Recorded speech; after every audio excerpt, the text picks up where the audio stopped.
बिस्मिल्लाहिर्रहमानिर्रहीम। अस्सलाम वालेकुम students, how are you all? Today is our lesson number 11। ठीक है, that is the consonants of English part 2। इसमें भी हम लोग कॉन्सोनेंट्स ऑफ इंग्लिश को ही डिस्कस करेंगे। ओके, टॉपिक नंबर 60 देखें, ओवरलैपिंग जेस्चर्स। ठीक है, ओवरलैपिंग गेस्चर्स। अच्छा, ओवरलैपिंग गेस्चर्स हमारे पास क्या होते हैं? सबसे पहले हम लोग यहाँ से स्टार्ट करते हैं कि आप इन वर्ड्स को देखें, ट्वाइस, ड्विंडल एंड क्विक। ठीक है, अब मैं आपको इसका थोड़ा सा बताती हूँ कि इन तीनों वर्ड्स में आप देखेंगे, अब से देखें ट्वाइस। ट्वाइस में जो टी है ये हमारे पास एक स्टॉप साउंड है। ठीक है, टी जो कि हमारी हार्ट प्लेयर से प्रोनाउंस हो रहा है, और डब्ल्यू पे हमारे लिप्स क्या होते हैं, राउंड होते हैं। लेकिन देखिए, पहली साउंड हमारे पास टी है, सेकंड साउंड डब्ल्यू है ना, तो आप इसको प्रोनाउंस करेंगे तो टी साउंड पे ही आपके लिप्स राउंड हो जाएंगे, ट्वाइस। ठीक है, जो कि अगर सेपरेटली टी साउंड को प्रोनाउंस करें तो हमारे लिप्स राउंड नहीं होते, लेकिन जब हम इसके साथ डब्ल्यू साउंड से इसको प्रोनाउंस करेंगे तो डब्ल्यू साउंड को प्रोनाउंस करने से पहले ही टी साउंड पे हमारे जो लिप्स हैं वो राउंड हो रहे हैं, ट्वाइस। इस तरह ट्विंटल में भी हमारे जो लिप्स हैं वो पहले ही डब्ल्यू साउंड से पहले डी पर हमारे जो लिप्स हैं वो राउंड हो, और इस तरह क्विक में यू साउंड से पहले क्यू साउंड पे हमारे जो है लिप्स राउंड हो रहे हैं। ठीक है, तो ये जो हमारे पास बेसिकली गेस्चर होता है टू ओवरलैप, यहाँ पे डेफिनेशन है कि this kind of gesture overlapping. ठीक है, in which a second gesture starts during the first gesture. ठीक है, अब देखिए, सेकंड हमारे पास जो लिप्स राउंड होने हैं हमारे, वो हमारे पास सेकंड गेस्चर है, लेकिन वो ड्यूरिंग द फर्स्ट गेस्चर ही हमारे पास आ रहा है, ट्वाइस। तो that is the overlapping gestures. ठीक है, इसको हम लोग एंटीसिपेटरी को आर्टिकुलेशन भी कहते हैं, यानी कि सेकंड गेस्चर, सेकंड विच सेकंड गेस्चर स्टार्ट। ठीक है, यानी कि फर्स्ट गेस्चर के दरमियान में ही जब सेकंड गेस्चर स्टार्ट हो जाता है तो डेट इज ओवरलैपिंग गेस्चर, या फिर एंटीसिपेटरी को आर्टिकुलेशन भी हम लोग कहते हैं। ठीक है, तो ओवरलैपिंग गेस्चर का ये छोटा सा कॉन्सेप्ट था, बस आप लोग यही कर लें, इतना ही इनफ है। ये आपने इसकी यहाँ से डेफिनेशन कर ली है, दिस यहाँ से देखें, the kind of gesture overlap, आपने इसको दिस की जगह पे दा कर देना है। ठीक है, the kind of gesture overlapping in which the second gesture start during the first gesture is sometime also called anti इस। अच्छा, आप लोग इसको यहाँ से इस तरह से लिखेंगे कि in which the second gesture start during the first gesture is called gestural overlapping, and sometimes this is also called anticipatory and co-articulation. Okay, ये तो बस इतना सही कॉन्सेप्ट इसका बहुत है। ये इतने अगर आपको क्वेश्चन आ जाता है शॉर्ट में तो आपने इतना से इसका लिख देना आंसर। नेक्स्ट हमारे पास आ जाते हैं aspects of connected speech. Overlapping is a common feature of connected speech. ठीक है, कनेक्टेड स्पीच हम में बोल रहे होते हैं, हमने प्रीवियस लेक्चर में पढ़ा था, कनेक्टेड स्पीच यानी कि वे में जो हम लोग, हमारी जो स्पोकन लैंग्वेज होती है, हम लोग एक स्पोकन वे में बोल रहे होते हैं, तो उसमें हम लोग क्या करते हैं, सारे वर्ड्स को आपस में कनेक्ट करके बोल रहे होते हैं, एक सेंटेंस में बोल रहे होते हैं। तो उसमें ओवरलैपिंग जो एक बहुत कॉमन फीचर है। ठीक है, उसमें बहुत ओवरलैपिंग होती है।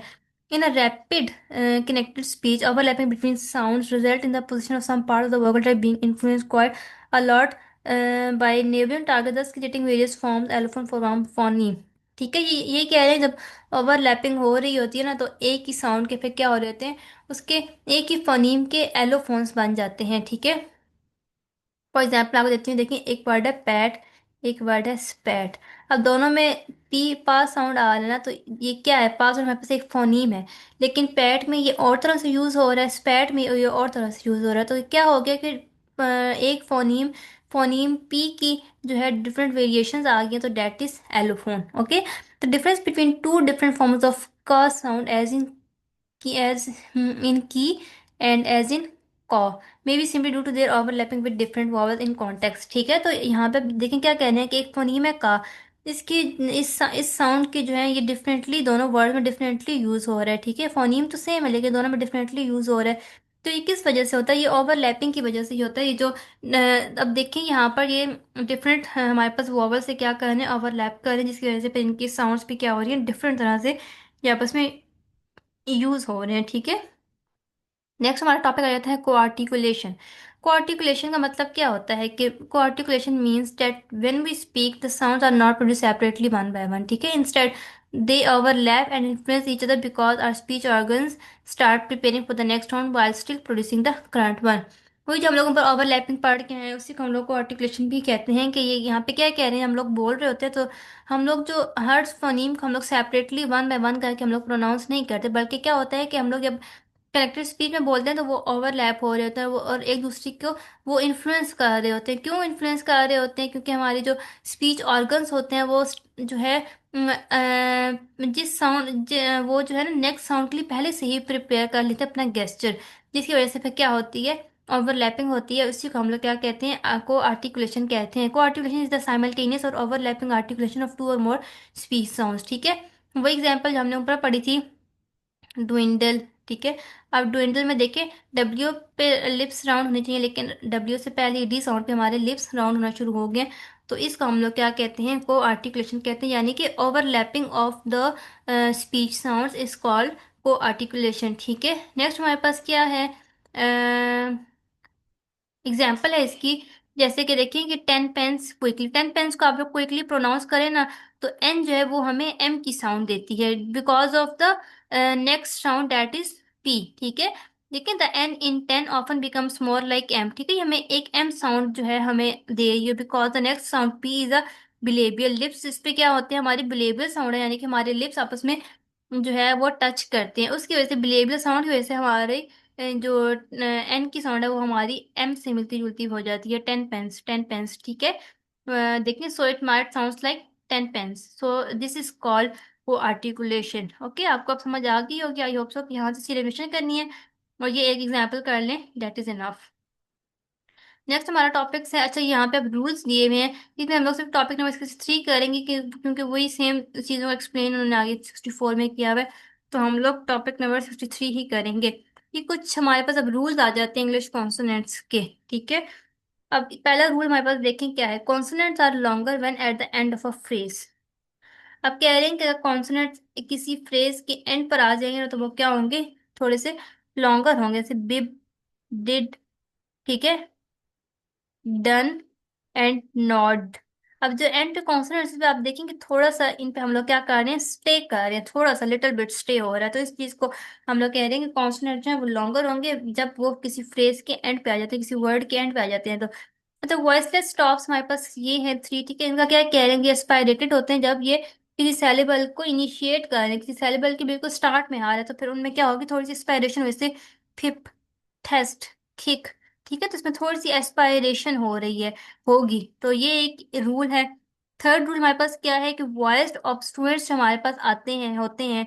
ठीक है, ये वॉइस ऑब्स्ट्रूएंट है, ये वॉइस्ड होंगे सिर्फ तब जब ये आ रहे होंगे eight the end of utterance. ठीक है, यानी कि वॉइस स्टॉप्स जो है वो हमारे पास वॉइस्ड होंगे सिर्फ तब वॉइस्ड होंगे जब वो किसी भी अटरेंस के एंड पर आ रहे हैं, बिफोर अ वॉइसलेस साउंड। ठीक है, किसी वॉइसलेस साउंड से पहले और at the end of utterance आ रहे हैं, तो सिर्फ तब वो क्या होंगे, वॉइस्ड होंगे, अदरवाइज वो वॉइसलेस होंगे। रूल नंबर 4 देखें, वॉइस स्टॉप्स जो है हमारे पास, ये थ्री बार, डा एंड गा and affricates, affricate this are voiceless. ये हमारे पास क्या है, वॉइसलेस साउंड्स हैं, सॉरी, वॉइसलेस नहीं है, ये हमारे पास वॉइस्ड है, ब, ड एंड ग एंड एफ्रिकेट दिस। कह रहे हैं कि ये वॉइसलेस होंगे, कब वॉइसलेस होंगे, when they are syllable initial, जब ये किसी सेलेबल के इनिशियल यानी कि स्टार्ट में आ रहे होंगे, except when immediately proceeded by voice sound. ठीक है, सिर्फ उसके सिर्फ अगर सेलेबल के स्टार्ट में आ रहे हैं ना, तो ये वॉइसलेस होंगे, लेकिन अगर ये किसी वॉइस साउंड को, वॉइस साउंड से को जो प्रिसीड कर रहे हैं, यानी किसी वॉइस साउंड से पहले आ रहे हैं, तो फिर क्या होगा कि ये वॉइस्ड ही होंगे, अदरवाइज ये क्या होंगे, वॉइसलेस होंगे। ठीक है, इनको थोड़ा सा आप लोग फोकस करके पढ़ेंगे तो तब आपको समझ आएगी, क्योंकि थोड़े से कंफ्यूजिंग है रूल्स। नंबर 5 रूल देखें कि वॉइसलेस टॉस पार्ट एंड का, लेकिन में हमारे वोकल ट्रैक्स में वाइब्रेशन नहीं हो रही, इसलिए इनको वॉइसलेस टॉस हम लोग कह रहे हैं। ये अनएस्पायरेटेड होंगे after S in word such as spew, stew and skew. ठीक है, और हमने क्या पढ़ा था कि ये एस्पायरेटेड होंगे जब ये किसी सेलेबल के स्टार्ट में आ रहे, इनिशिएट कर रहे हैं किसी सेलेबल को। लेकिन रूल नंबर 5 हमने क्या पढ़ा कि ये एस्पायरेटेड नहीं होंगे जब ये किसी एस साउंड को क्या कर, एस साउंड से एस साउंड के बाद आ रहे हैं, स्प्यू, स्ट्यू, स्क्यू। ठीक है, वॉइसलेस ऑब्स्ट्रूएंट हमारे पास, वॉइसलेस ऑब्स्ट्रूएंट हमारे पास ये आ जाता है, ये are longer than their voice counterparts. ठीक है, at the end of the syllable such as cap, such as cap, cab and bag. अब हमने ये चीज ऊपर भी हम लोग पढ़ के आए थे, हमने ये एग्जाम्पल पढ़ी थी यहाँ पे, हमने, सॉरी, ये हमने ना इसको हमने प्रीवियस लेसन में डिस्कस किया था। कहाँ पे, मैं आपको दोबारा से इसको एक बार रिव्यू करवा देती हूँ। यस, ये देखें, ये हमने पढ़ा था।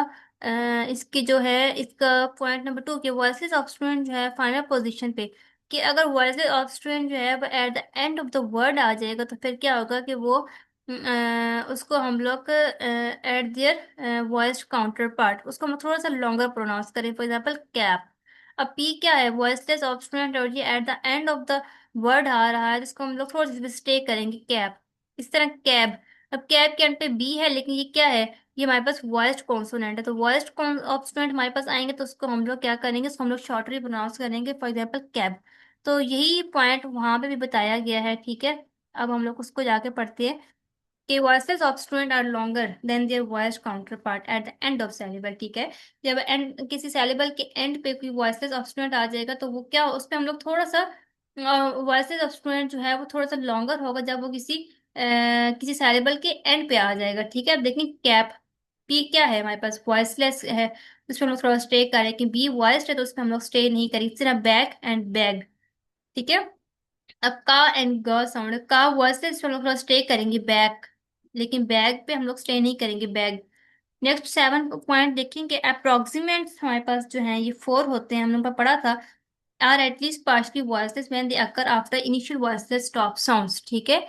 कह रहे हैं कि अप्रोक्सीमेट जो है वो पार्शली वॉइसलेस होंगे, यानी कि फुली वॉइसलेस नहीं होंगे, पार्शली वॉइसलेस होंगे जब वो किसी वॉइसलेस स्टॉप साउंड से पहले आ रहे हैं, ठीक है, आफ्टर इनिशियल वॉइसलेस स्टॉप्स, ठीक है, किसी इनिशियल वॉइसलेस स्टॉप से, सॉरी आफ्टर, बाद, किसी इनिशियल वॉइसलेस स्टॉप साउंड के बाद आ रहे हैं कोई अप्रोक्सीमेट, तो वो थोड़े पार्शली वॉइसलेस होंगे, से प्ले, टोइन, ठीक है, टोइन एंड प्ले, यानी उनमें वाइब्रेशन तो होगी लेकिन ज्यादा वाइब्रेशन नहीं, बहुत लिटिल वाइब्रेशन होगी, उसको हम लोग पार्शली वॉइसलेस कहते हैं, प्ले, ट्विन।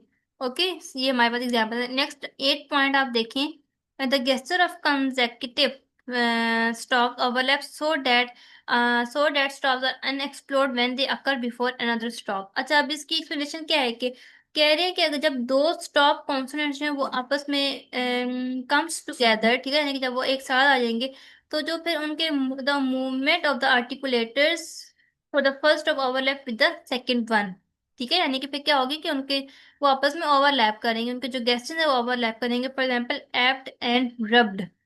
अच्छा, अब इसकी एग्जाम्पल में देखें, एप्ट में क्या है कि P and T R both stops, ठीक है। पी एंड टी क्या है, दोनों स्टॉप साउंड्स हैं, लेकिन जो close your lips for P, हम लोग पी के अपने लिप्स क्लोज करते हैं ना, तो लेकिन फिर क्या होता है कि हम लोग उसको रिलीज नहीं करते। स्टॉप साउंड हमने क्या पढ़ा था कि एक पहले जो है वो एयर का बिल्कुल क्लियर हो जाएगा, फिर सडन रिलीज होता है एयर का, एक बर्स्ट ऑफ एयर जो है वो हमारे माउथ में से आता है, लेकिन इसमें नहीं हो रहा है, क्योंकि फिर ये एक साथ आ गए हैं दो कॉन्सोनेंट साउंड, फिर इनमें क्या हो रही है, ओवरलैपिंग हो रही है। नेक्स्ट हमारे पास आता है रब्ड साउंड, रब्ड वर्ड। रब में देखिए कि जो बी है वो हमारे पास स्टॉप है, but instead of releasing you move straight to D, ठीक है। रब में बी है तो इस पे हम लोग अब क्या करेंगे, स्टॉप तो हमारे क्लोजर तो है लेकिन फिर रिलीज नहीं हो रहा, और फिर हम लोग डायरेक्ट डी साउंड पे मूव कर जाते हैं। तो इसमें हमें यही बताया गया है कि जब दो कंसेक्टिव स्टॉप्स हमारे पास इकट्ठे आ जाते हैं तो फिर उनमें क्या होता है कि उनमें ओवरलैपिंग हो जाती है। 9th पॉइंट देखें, in many accents of English syllable, final voiceless stops are accompanied by an overlapping glottal stop gesture, ठीक है। कह रहे हैं कुछ इंग्लिश के एक्सेंट्स होते हैं जिसमें ये जो तीन हमारे पास वॉइसलेस स्टॉप्स हैं, इनमें क्या होता है कि ग्लोटल स्टॉप आ जाता है, यानी कि ग्लोटल स्टॉप मैंने आपको बताया था क्या होता है, ग्लोटल स्टॉप के एक सडन स्टॉप उस साउंड पे आ जाना और फिर उसको क्या करना, आगे प्रोनाउंस करना, ठीक है।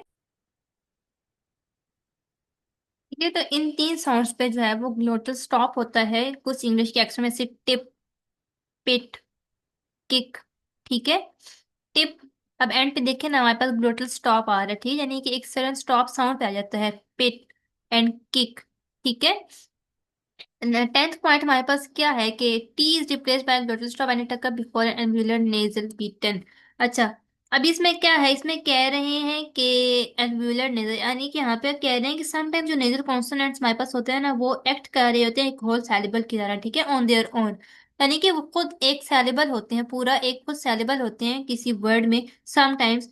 तो भाई वहां पर क्या होता है कि duty happens at the end of a word after an alveolar sound, यानी कि वो क्या होता है कि वो ज्यादातर एल्व्यूलर साउंड के बाद आ रहे होते हैं, ठीक है। जो नेजल होते हैं एल्व्यूलर साउंड के बाद, इसलिए हम लोग इनको एल्व्यूलर नेजल कहते हैं, क्योंकि वो एल्व्यूलर साउंड के बाद आ रहे होते हैं वो, और एक एज अ होल वो वहां पर एक सेलिबल होते हैं, ठीक है। तो ठीक है, मैंने टकल बिफोर बिफोर एल्वुलर, तो फिर वहां पर क्या होता है कि जो एल्वुलर साउंड होती है उसमें हम लोग एक ग्लोटल स्टॉप आ जाता है, जैसे टी है ना, तो यहाँ पर एक ग्लोटल स्टॉप आएगा, कैसे बीटन बीटन। टी पे थोड़ा सा हम लोग स्टॉप करके इसको प्रोनाउंस करेंगे बीटन। ओके। नेक्स्ट हमारे पास है nasal are syllabic at the end of a word after an obstruent, ठीक है। यानी कि नेजल का क्या कह रहे हैं कि अच्छा, नेजल जो यहाँ पर भी वही बात है कि कह रहे हैं कि ऑब्स्ट्रुएंट के बाद हमारे पास आ जाएगा ना नेजल साउंड, तो वो क्या होगा कि वो वहां पर एक एज अ होल सेलेबल काम कर रहा होता है, अगर वो किसी ऑब्स्ट्रुएंट के बाद आ जाए तो, ठीक है।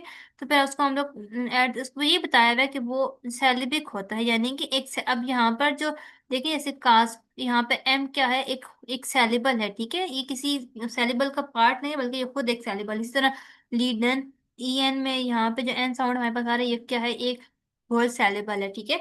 तो ये कुछ इसके रूल्स थे कॉन्सोनेंट के, ये मुझे पता है कि थोड़ा सा जो है वो डिफिकल्ट है।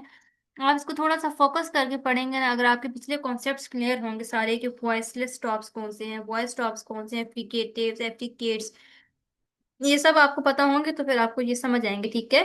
थोड़ा सा ये कोर्स जो है वो डिफिकल्ट है, लेकिन अगर आप अपने कॉन्सेप्ट्स को अच्छे से क्लियर करके चलेंगे ना, तो आपको रट्टा मारने की बिल्कुल भी जरूरत नहीं पड़ेगी, ठीक है। इंशाल्लाह अब हम लोग अपने नेक्स्ट लेक्चर में मिलेंगे, तब तक के लिए अल्लाह हाफिज।